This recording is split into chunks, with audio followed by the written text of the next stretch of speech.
All right, our next topic is isoimmunization.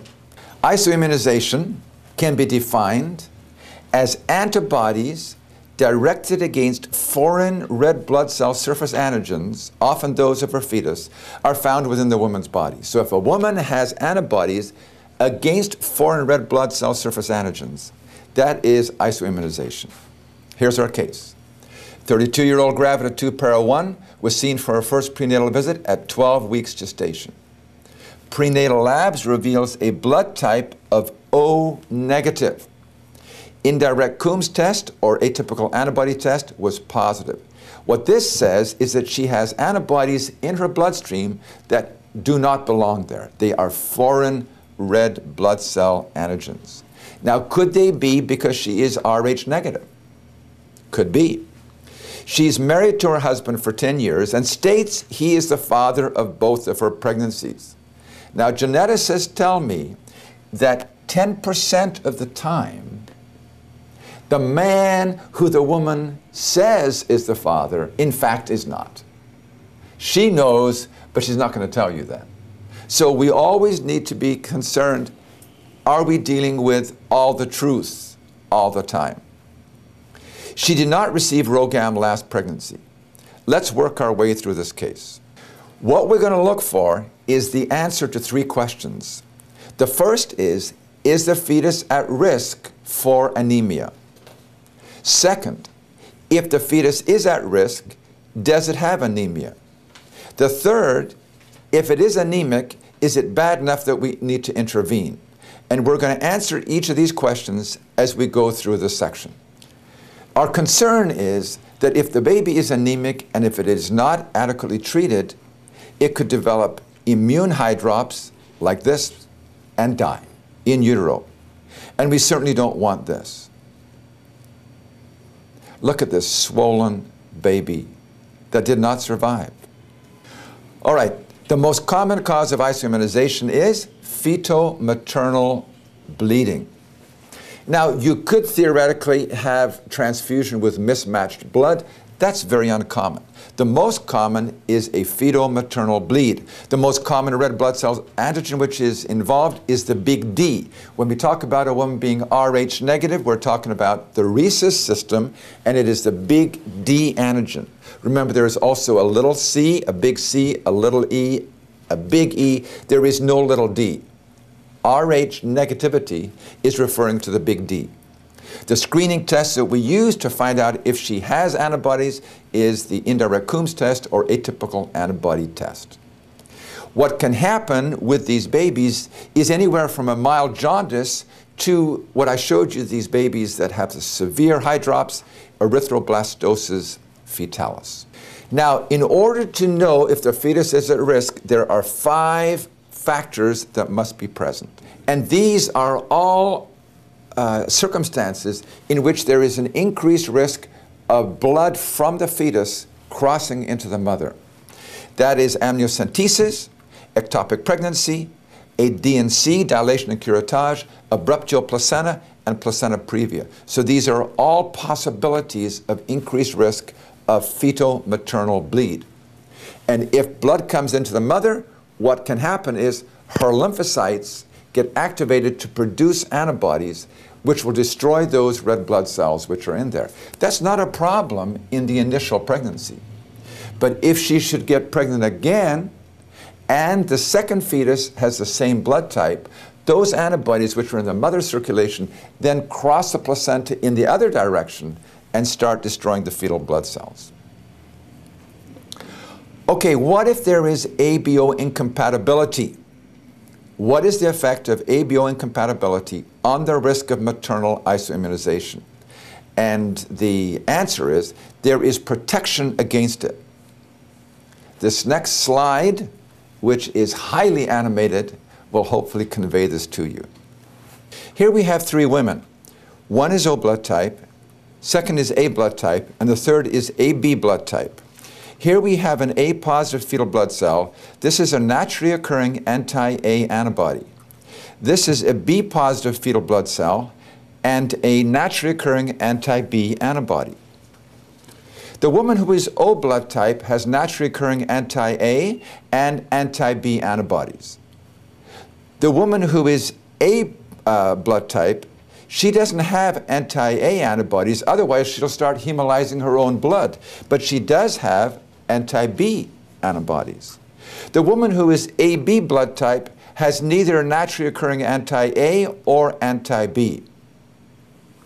Let's put into the O blood type woman an A positive fetal blood cell. Now what's going to happen? This naturally occurring anti-A antibody is going to head straight for that red blood cell, and what's it going to do? It's going to hemolyze it. Let's put a B positive fetal red blood cell in this woman. What's going to happen? This naturally occurring anti-B antibody is going to head straight for that red blood cell and hemolyze it. It's going to hemolyze those fetal blood cells before her lymphocytes ever get a chance to see them and produce antibodies, so she has complete protection against isoimmunization. Her ABO incompatibility has protected her. The A blood type woman, if we put an A positive fetal blood cell into her, she has no anti-A antibodies, so these will remain there for her lymphocytes to see. The B positive fetal blood cell is going to be destroyed by the naturally occurring anti-B antibodies, so she will have partial protection. But the AB woman, she has no ABO incompatibility. She has no protection. So she has a much higher risk of isoimmunization. All right, the three questions we need to ask are, number one, is a fetus at risk? Number two, is a fetus anemic? Number three, if it is anemic, is it severe enough that we need to do something about it? There are 5 requisites for the fetus to be at risk, and all of these must be present. The first is the mother must be antigen negative. The second, the dad must be antigen positive. If the mom is negative and the dad is negative, there's not going to be any problem because the baby's going to be negative. If the mom is negative and if the mom is positive and if the dad is positive, the fetus is going to be positive, no problem. The only time there's going to be a potential risk is mom negative and dad positive. In addition, there must be atypical antibodies floating around in the mother's body. If there are no antibodies to cross the placenta for the fetus, there's not going to be a problem. Fourthly, those antibodies must be associated with HDN. HDN is hemolytic disease of the newborn. Some antibodies cause hemolysis, others are not associated at all.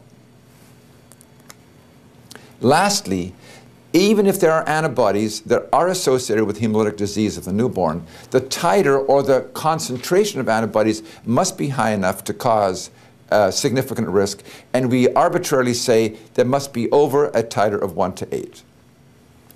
This looks at all of the different kinds of potential atypical antibodies. RH, Kel, Duffy, Kid, Lutheran, all different kinds. Can't even go through them all. You can see Batty, Becker, Behrens, Biles, Evans, Gonzalez, who knows? Many different ones. Now the important thing to remember is those which are in the brown cause only mild hemolysis. And they're probably not anything to worry about. But the ones which are blue cause severe hemolysis. And you notice anti-Lewis, mild to no hemolysis. Lewis lives, Duffy dies, Kel kills. Kel is not a good antibody. Duffy's not a good antibody. But Lewis does not cause any problem. So it's important to separate out which are mild or no problem and which are severe. Now the titer. We start out with diluting the mother's serum, and if we lose the antibody, or if the test becomes negative after 1 dilution, you know that there must be very few antibodies there. The more times you dilute it before the test becomes negative, the more antibodies there must have been to begin with. And we arbitrarily say, after 1 to 8, then we're concerned. If it is less than 1 to 8, or 1 to 8 or less, we say negligible risk of hemolytic disease, and we'll just follow the patient with monthly titers. Okay, all 5 answers are yes. Mother is negative, dad is positive, atypical antibodies are present, they are associated with hemolytic disease of the newborn, and the titer is over 1 to 8. Next question, is the fetus anemic? And there are 3 ways we can assess this. We can do an amniocentesis, looking for amniotic fluid bilirubin. Now, bilirubin is a breakdown product of hemoglobin, and we say that the higher the bilirubin, probably the lower is the hemoglobin of the baby. So we have an indirect relationship. We can do a percutaneous umbilical blood sample. This is a direct assessment of fetal anemia. The amniocentesis is indirect because it looks at the breakdown product of hemoglobin.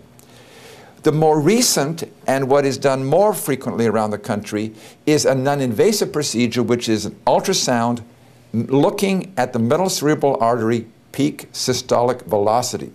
And I'll show you what that's all about. This is looking at the amniotic fluid bilirubin, and we plot it on the scale of optical density at 450 nanometers. Bilirubin absorption is at 450 nanometers. We can plot then the amniotic fluid bilirubin on what we call a Liley graph, and there are 3 zones, zone 1, 2, and 3. The higher the bilirubin, the more concerned we are. This is looking at gestational age in weeks. If it is in zone 1, the bilirubin is anywhere here, there is either no risk of anemia or only mild risk of anemia. And we can just repeat the amniocentesis in 3 weeks. If the bilirubin is higher in zone 2, and we have a upper zone 2 and a lower zone 2, then we have moderate anemia risk. And there's where we would repeat the amniocentesis more frequently. If the bilirubin is very high in zone 3, now we're concerned about the fetus going under, and now we need to do something about it. So zone 1, repeat in 3 weeks. Zone 2, repeat in 1 or 2 weeks. Okay, the second way of assessing whether the fetus is anemic is to do a fetal hematocrit with percutaneous umbilical blood sample. And if the fetal hematocrit is over 25, we will just repeat the pubs if she is less than 34 weeks, or deliver if she is 34 weeks or more. This figure looks at the normal fetal hematocrit. And you can see with advancing gestational age, it goes up. We arbitrarily say, okay, this figure looks at the normal fetal hematocrit with advancing gestational age. And you can see that it rises with gestational age, and the normal value is around 35. We arbitrarily say if the fetal hematocrit is less than 25, that's of concern. If it is over 25, we'll just repeat. In this case, you can see the fetal hematocrit is above 25, and we will just repeat the pubs without doing a transfusion. If she is over 34 weeks, then the neonatologist can do a better job in managing this. We'll just go ahead and deliver the baby. Now, the last method of assessing fetal anemia is to do middle cerebral artery peak systolic velocity. Assessment of middle cerebral artery peak systolic velocity can accurately diagnose fetal anemia and decrease the number of invasive procedures such as amniocentesis or the pubs, the cortocentesis. This is a New England Journal article which documented that. What you do is with ultrasound, you look at the fetal head and look at the circle of Willis. This is the middle cerebral artery right here. Back here is the cerebellum. What we're going to do is to put our Doppler gate over the middle cerebral artery and measure the velocity. And here's what we see. Without anemia, as we have pulsations of the fetal heart, the velocity will go up.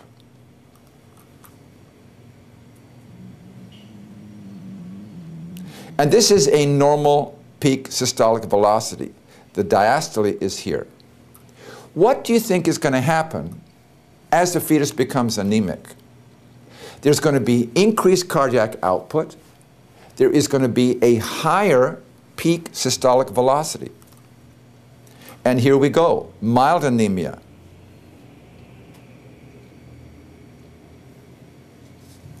As anemia gets worse, what will we see? An even higher peak systolic velocity. So the peak systolic velocity is an indirect indicator of the degree of anemia. And we can plot this on a graph like this, and we can see what is normal. In zone A, no problem. As we look to zone B and C, we're going to repeat the middle cerebral artery assessment more frequently. If it gets into zone D, very high levels, that would be time for intrauterine transfusion or delivery. So, assessment of anemia can be either through amniotic fluid bilirubin, percutaneous umbilical blood sample, or ultrasound peak systolic velocity of the middle cerebral artery. The third question is intervention required? And the intervention will be either delivery or IUT, intrauterine transfusion. So if the amniotic fluid optical density at 450 nanometers is in zone 3 of the Liley graph, if the fetal hematocrit is less than 25, or if the middle cerebral artery peak systolic velocity is high, that would be indications for doing something. Here is the Liley graph, less than 34 weeks, high bilirubin, intrauterine transfusion. After 34 weeks, deliver.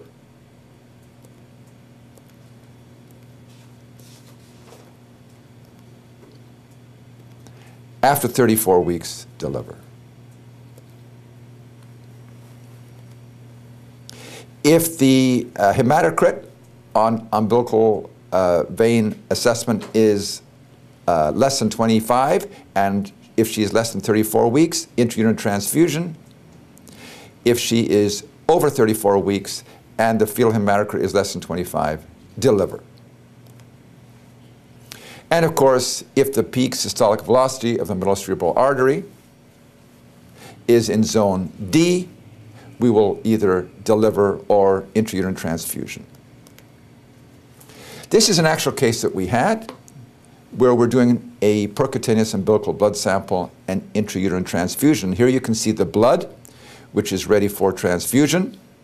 This is leukocyte poor, washed, irradiated, O-negative red blood cells. Now this woman had a anti-D titer of 1 to 1,024. So she had a very high titer. She had a previous baby that died at 20 weeks because of erythroblastosis fetalis. This is my partner who is going to do the intrauterine transfusion. We use an ultrasound probe to find where the umbilical cord is. And here we will see the insertion of the umbilical cord is right here. Here's the color flow Doppler. And here Dr. Gollin is putting in, under ultrasound guidance, the needle to do the intrauterine transfusion. And unfortunately, this baby died. It was unsuccessful. But it was at least an attempt to try to prevent something which was otherwise inevitable anyway. All right, a few things before we finish this section. We need to look at Rh immune globulin, commonly known as RhoGAM. The mechanism of RhoGAM is passive anti-D IgG antibodies, and they are obtained from individuals who have high antibody levels. They are removed by plasmapheresis. They are injected passively into the woman. And what will those anti-D IgG antibodies do? They go throughout her circulation looking for D positive red blood cells. And if it finds a D positive red blood cell, what will it do? Boom, hemolyze it. And it will hemolyze it before the lymphocytes get activated, and she starts producing her own antibodies. We will routinely do this at 28 weeks if the mom is Rh negative. After delivery, we will check the baby. If the baby's Rh positive, we'll give her a second dose.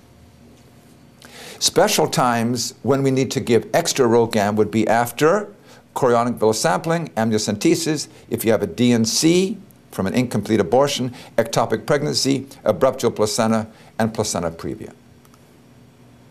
300 micrograms of RhoGAM, which is 1 vial, can neutralize 15 milliliters of fetal red blood cells. What if the woman has in her circulation more than 15 milliliters of fetal red blood cells? Then you need to give more than 1 vial. How do you know if she needs more than 1 vial? And that is by using the Kleihauer-Betke peripheral smear. And this is what it looks like. You look for the fetal cells in the maternal circulation, and by counting the ratio of fetal cells to maternal cells, you can get an idea of the volume of fetal blood in the maternal circulation and how many vials of RhoGAM she needs. This is an interesting website where they suggest that they can detect the fetal gender by analyzing fetal cells in the mother's circulation. And the evidence is that every pregnant woman has fetal blood cells in her circulation. They're very low concentration, but my suspicion is in the future, what we'll be doing, rather than doing amniocentesis, is assessing fetal cells in the mother's circulation, which is non-invasive. Now this website gives a 200% guarantee that they're right. Are they always right? I don't know. Okay, let's summarize what we've said. The 3 questions we need to ask are, number 1, is the fetus at risk? That will be answered by mom being antigen negative, dad being antigen positive, atypical antibody test being positive, the antibodies must be associated with hemolytic disease of the newborn, and the titer must be over 1 to 8. If all 5 of these are present, then we need to ask, is the fetus anemic? We can either do amniocentesis, we can do percutaneous umbilical blood sample, or we can look at ultrasound, middle cerebral artery peak systolic velocity. If the amniotic fluid bilirubin is in zone 1 or 2, we are conservative and just repeat. If the fetal hematocrit is over 25, we will repeat. If the middle cerebral artery peak systolic velocity is low to moderate, we'll just repeat the test. But we will intervene if the Liley zone bilirubin is zone 3, hematocrit is less than 25, the middle cerebral artery velocity is high, and that will be either intrauterine transfusion, less than 34 weeks, or delivery if 34 weeks or more.